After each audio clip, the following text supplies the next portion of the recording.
Hi,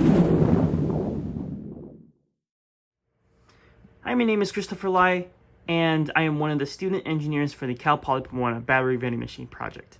In this video, I'll be doing a live demonstration of the Testbench, which we have been using to test the data from the LiPo battery. Now, this Testbench is relatively simple. It contains simple as it gets anyways. It is a way for us to extract soft data from the LiPo battery and display it on this OLED screen right here. So there are a couple components to this board. First of all, it's 3D printed, and it contains a Raspberry Pi, which is connected to the Arduino via serial and also to an external webcam. This Raspberry Pi is our central data processing center. So all the data from the LiPo battery will go towards this Raspberry Pi, which it will go ahead and toss the up to a server and continue with the rest of the data retrieval process.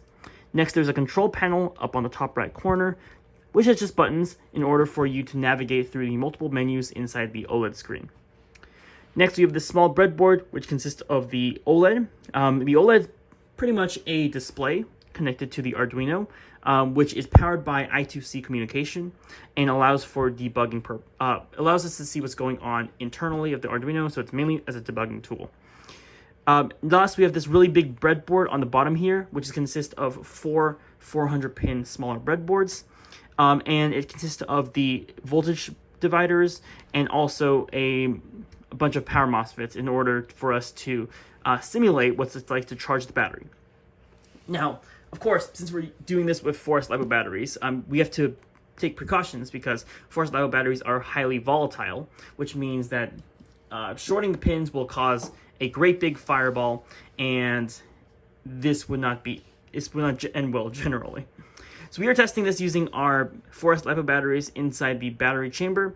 The way we test this is we take the JST, we plug it into the breadboard, and then we see the results happening on the OLED screen. But first, let me go ahead and show you what the menus are for this OLED. So upon powering this on, and by the way, the Raspberry Pi is able to read everything that the Arduino is doing through this wire here, because everything is ported to the serial monitor. There are a couple of menus here. The first one is the welcome page. If you go ahead and press the green button, you'll go to a page called total data. If you press it again, it'll go to a screen called battery data. If you press it one more time, it goes to charge mode. And there are instructions on each of these you can go ahead and read. But then it just cycles back to the beginning. So let's go ahead and take a look at total data first. So total data, it says press the blue button to cycle through data, press the yellow button to toggle between voltages and percents. So that's pretty self-explanatory. If I go ahead and press the blue button here, it'll enter this mode, and it'll start printing data. Now, here's the thing. There's no batteries connected to this, and this battery would have connected to the breadboard inside the JST pins, and it reads it from the analog pins of the Arduino. However, I'm not going to be using batteries today because it is a bit dangerous doing this video. And I have created an algorithm inside the Arduino to simulate the LiPo battery readings. This battery value will randomly deprecate over the course of the next minute or two, which gives us a pretty accurate reading of what's going on inside each of the batteries without you actually using the physical the physical battery itself. The reason for this is because sometimes our team would go on very long research development meetings, in which these meetings would take around 4 to 5 hours. So I decided that it wouldn't be the safest idea to plug a LiPo battery inside of this device for 4 to 5 hours. So I just rather went ahead and created this simulation in order to make it a little easier for all of us. So as you can see here, just pretending that all of the LiPo batteries have been plugged in, if we cycle through the batteries, we can see that battery 2, battery 3, battery 4, there's only 4 batteries right now inside the entire machine because of the limited number of analog pins on the Arduino Mega. So if we press the blue button, we can see that the battery data is shown here.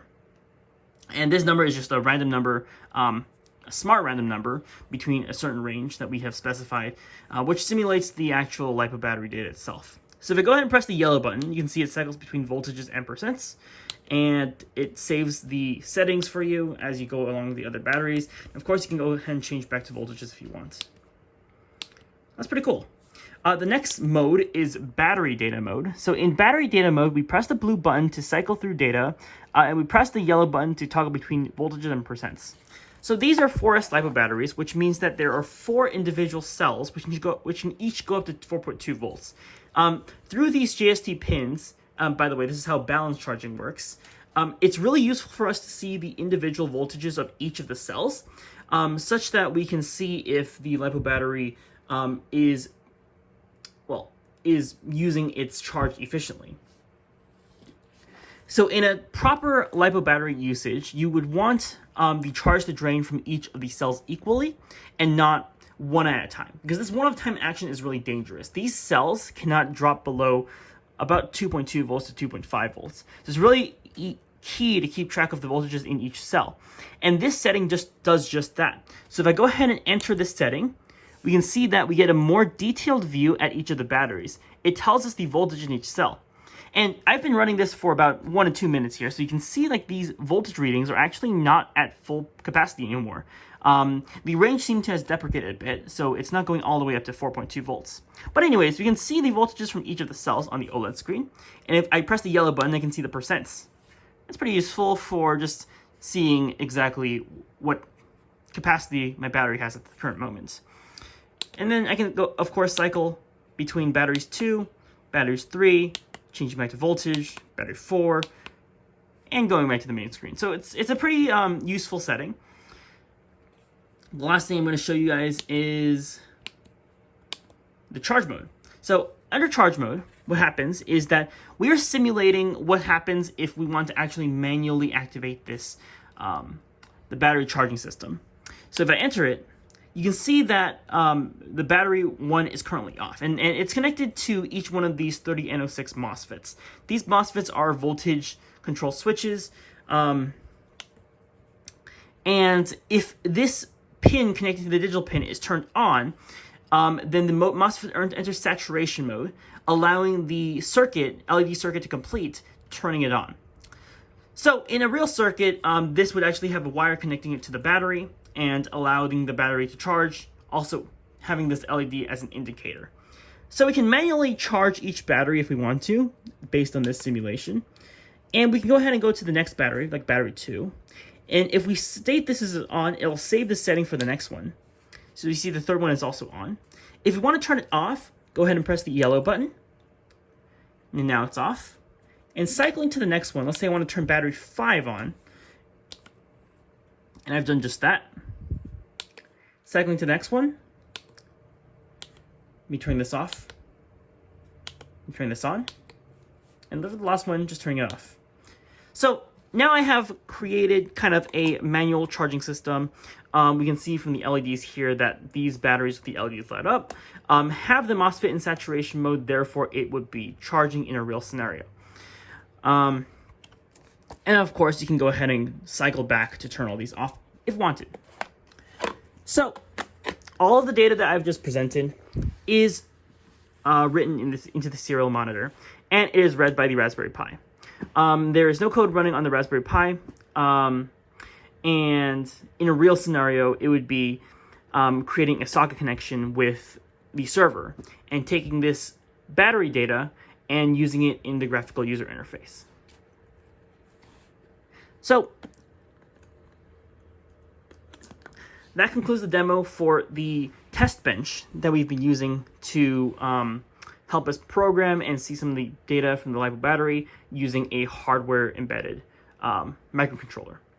So that ends the demo. So thank you so much for watching, and I hope you have a great rest of your day. Thank you.